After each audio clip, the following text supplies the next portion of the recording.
ഉത്സവങ്ങൾ സംബന്ധിച്ച് ഹൈക്കോടതി മുന്നോട്ട് വച്ചിരിക്കുന്ന ആന എഴുന്നള്ളത്ത് മാർഗനിർദ്ദേശങ്ങൾ കൃത്യമായും പാലിച്ചേ മതിയാകൂ എന്ന് ഹൈക്കോടതി കണിശതയോടുകൂടി വ്യക്തമാക്കിയിരിക്കുന്നു. ആന ഇല്ലെങ്കിൽ ഹിന്ദുമതം തകരുമോ എന്ന് ഹൈക്കോടതി ഡിവിഷൻ ബെഞ്ച് ചോദിക്കുകയും ചെയ്തിരിക്കുന്നു. വളരെ പ്രധാനപ്പെട്ട ഈ വാർത്തയുടെ വിശദാംശങ്ങളിലേക്ക്. തൃപ്പൂണിത്തുറ പൂർണ്ണത്രയീശ ക്ഷേത്രം ഭാരവാഹികൾ നൽകിയ ഉപഹർജി പരിഗണിക്കവെയാണ് കോടതി പരാമർശം. 15 ആനകളെ എഴുന്നള്ളിക്കണമെന്നത് ആചാരമാണോ എന്ന് കോടതി ചോദിച്ചു. കോടതി നിശ്ചയിച്ച ദൂരപരിധി പാലിച്ചാൽ 9 ആനകളെ മാത്രമേ എഴുന്നള്ളിക്കാനാകൂ എന്ന് ക്ഷേത്ര ഭാരവാഹികൾ കോടതിയെ അറിയിച്ചു.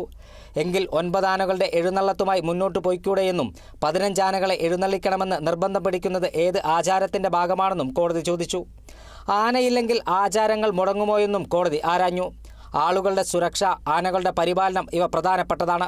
സുരക്ഷ മുൻനിർത്തി ആനകളുടെ എണ്ണം പരിമിതപ്പെടുത്തണം.